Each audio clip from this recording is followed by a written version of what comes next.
شروع اللہ کے نام سے جو بڑا مہربان نہایت رحم والا ہے۔ الف لام میم را۔ اے محمد صلی اللہ علیہ وآلہ وسلم، یہ کتاب الہی کی آیتیں ہیں اور جو تمہارے پروردگار کی طرف سے تم پر نازل ہوا ہے حق ہے، لیکن اکثر لوگ ایمان نہیں لاتے۔ خدا وہی تو ہے جس نے ستونوں کے بغیر آسمان جیسا کہ تم دیکھتے ہو اتنے اونچے بنائے، پھر عرش پر جا ٹھہرا اور سورج اور چاند کو کام میں لگا دیا، ہر ایک میعاد معین تک گردش کر رہا ہے۔ وہی دنیا کے کاموں کا انتظام کرتا ہے۔ اس طرح وہ اپنی آیتیں کھول کھول کر بیان کرتا ہے کہ تم اپنے پروردگار کے روبرو جانے کا یقین کرو۔ اور وہ وہی ہے جس نے زمین کو پھیلایا اور اس میں پہاڑ اور دریا پیدا کیے اور ہر طرح کے میووں کی دو قسمیں بنائیں۔ وہی رات کو دن کا لباس پہناتا ہے۔ غور کرنے والوں کے لیے اس میں بہت سی نشانیاں ہیں۔ اور زمین میں کئی طرح کے قطعات ہیں ایک دوسرے سے ملے ہوئے، اور انگور کے باغ اور کھیتی اور کھجور کے درخت، بعض کی بہت سی شاخیں ہیں اور بعض کی اتنی نہیں ہوتی، باوجود کہ پانی سب کو ایک ہی ملتا ہے۔ اور ہم بعض میووں کو بعض پر لذت میں فضیلت دیتے ہیں، اور اس میں سمجھنے والوں کے لیے بہت سی نشانیاں ہیں۔ اگر تم عجیب بات سننی چاہو تو کافروں کا یہ کہنا عجیب ہے کہ جب ہم مر کر مٹی ہو جائیں گے تو کیا از سر نو پیدا ہوں گے؟ یہی لوگ ہیں جو اپنے پروردگار سے منکر ہوئے ہیں، اور یہی ہیں جن کی گردنوں میں طوق ہوں گے، اور یہی اہل دوزخ ہیں کہ ہمیشہ اس میں جلتے رہیں گے۔ اور یہ لوگ بھلائی سے پہلے تم سے برائی کے جلد خواستگار یعنی طالب عذاب ہیں، حالانکہ ان سے پہلے عذاب واقع ہو چکے ہیں۔ اور تمہارا پروردگار لوگوں کو باوجود ان کی بے انصافیوں کے معاف کرنے والا ہے، اور بے شک تمہارا پروردگار سخت عذاب دینے والا ہے۔ اور کافر لوگ کہتے ہیں کہ اس پیغمبر پر اس کے پروردگار کی طرف سے کوئی نشانی نازل نہیں ہوئی۔ سو اے محمد صلی اللہ علیہ وآلہ وسلم، تم تو صرف ہدایت کرنے والے ہو، اور ہر ایک قوم کے لیے رہنما ہوا کرتا ہے۔ خدا ہی اس بچے سے واقف ہے جو عورت کے پیٹ میں ہوتا ہے، اور پیٹ کے سکڑنے اور بڑھنے سے بھی واقف ہے، اور ہر چیز کا اس کے ہاں ایک اندازہ مقرر ہے۔ وہ دانائے نہا و آشکار ہے، سب سے بزرگ اور عالی رتبہ ہے۔ کوئی تم میں سے چپکے سے بات کہے یا پکار کر، یا رات کو کہیں چھپ جائے یا دن کی روشنی میں کھلم کھلا چلے پھرے، اس کے نزدیک برابر ہے۔ اس کے آگے اور پیچھے خدا کے چوکیدار ہیں جو خدا کے حکم سے اس کی حفاظت کرتے ہیں۔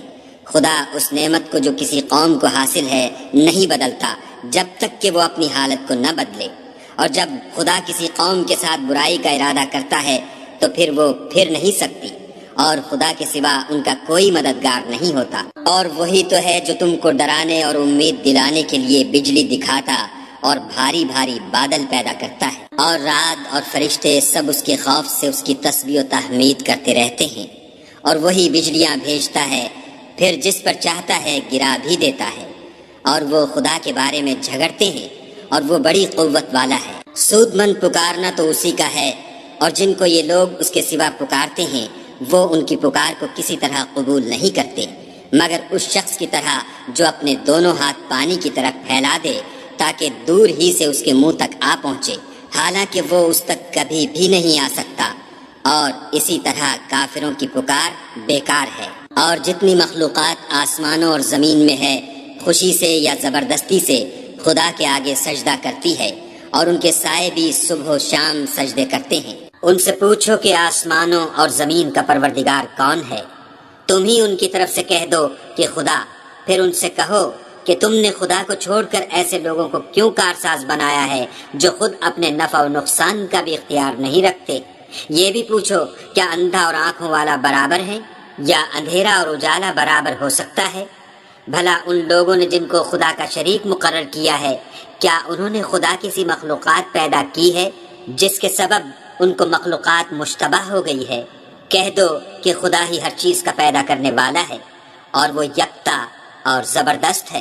اسی نے آسمان سے مے برسایا، پھر اس سے اپنے اپنے اندازے کے مطابق نالے بہہ نکلے، پھر نالے پر پھولا ہوا جھاگ آ گیا، اور جس چیز کو زیور یا کوئی اور سامان بنانے کے لیے آگ میں تپاتے ہیں اس میں بھی ایسا ہی جھاگ ہوتا ہے۔ اس طرح خدا حق اور باطل کی مثال بیان فرماتا ہے۔ سو جھاگ تو سوکھ کر زائل ہو جاتا ہے، اور پانی جو لوگوں کو فائدہ پہنچاتا ہے وہ زمین میں ٹھہرا رہتا ہے۔ اس طرح خدا صحیح اور غلط کی مثالیں بیان فرماتا ہے تاکہ تم سمجھو۔ جن لوگوں نے خدا کے حکم کو قبول کیا ان کی حالت بہت بہتر ہوگی، اور جنہوں نے اس کو قبول نہ کیا، اگر روئے زمین کے سب خزانے ان کے اختیار میں ہوں تو وہ سب کے سب اور ان کے ساتھ اتنے ہی اور نجات کے بدلے میں صرف کر ڈالیں، مگر نجات کہاں؟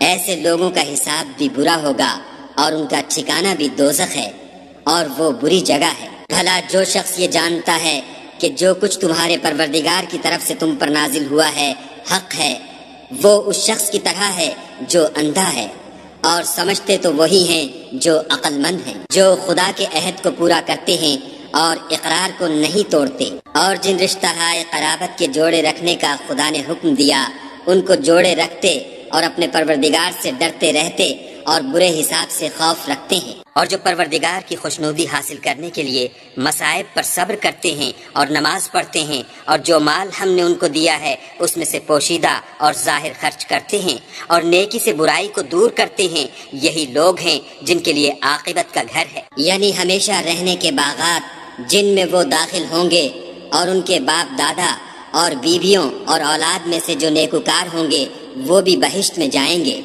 اور فرشتے بہشت کے ہر ایک دروازے سے ان کے پاس آئیں گے اور کہیں گے تم پر رحمت ہو، یہ تمہاری ثابت قدمی کا بدلہ ہے، اور عاقبت کا گھر خوب گھر ہے۔ اور جو لوگ خدا سے عہد واثق کر کے اس کو توڑ ڈالتے اور جن رشتہ ہائے قرابت کے جوڑے رکھنے کا خدا نے حکم دیا ہے ان کو قطع کر دیتے اور ملک میں فساد کرتے ہیں، ایسوں پر لعنت ہے، اور ان کے لیے گھر بھی برا ہے۔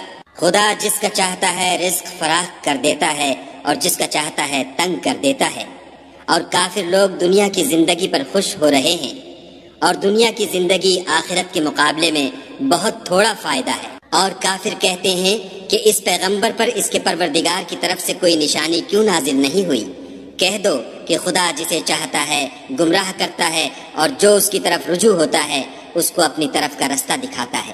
یعنی جو لوگ ایمان لاتے اور جن کے دل یاد خدا سے آرام پاتے ہیں ان کو، اور سن رکھو کہ خدا کی یاد سے دل آرام پاتے ہیں۔ جو لوگ ایمان لائے اور عمل نیک کیے ان کے لیے خوشحالی اور عمدہ ٹھکانہ ہے۔ جس طرح ہم اور پیغمبر بھیجتے رہے ہیں اسی طرح اے محمد صلی اللہ علیہ وآلہ وسلم ہم نے تم کو اس امت میں جس سے پہلے بہت سی امتیں گزر چکی ہیں بھیجا ہے، تاکہ تم ان کو وہ کتاب جو ہم نے تمہاری طرف بھیجی ہے پڑھ کر سنا دو۔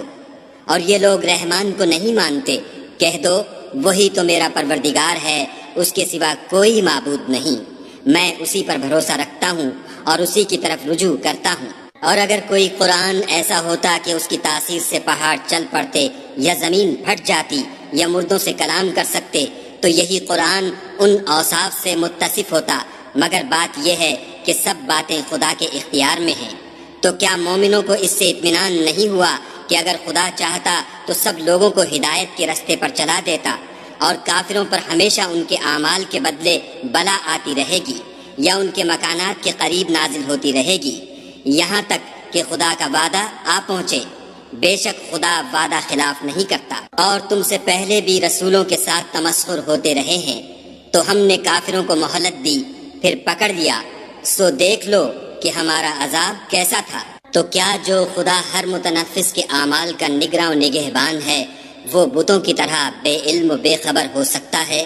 اور ان لوگوں نے خدا کے شریک مقرر کر رکھے ہیں، ان سے کہو کہ ذرا ان کے نام تو لو۔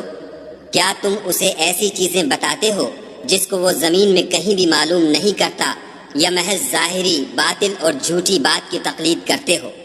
اصل یہ ہے کہ کافروں کو ان کے فریب خوبصورت معلوم ہوتے ہیں، اور وہ ہدایت کے رستے سے روک لیے گئے ہیں، اور جسے خدا گمراہ کرے اسے کوئی ہدایت کرنے والا نہیں۔ ان کو دنیا کی زندگی میں بھی عذاب ہے اور آخرت کا عذاب تو بہت ہی سخت ہے، اور ان کو خدا کے عذاب سے کوئی بھی بچانے والا نہیں۔ جس باغ کا متقیوں سے وعدہ کیا گیا ہے اس کے اوصاف یہ ہیں کہ اس کے نیچے نہریں بہہ رہی ہیں، اس کے پھل ہمیشہ قائم رہنے والے ہیں اور اس کے سائے بھی۔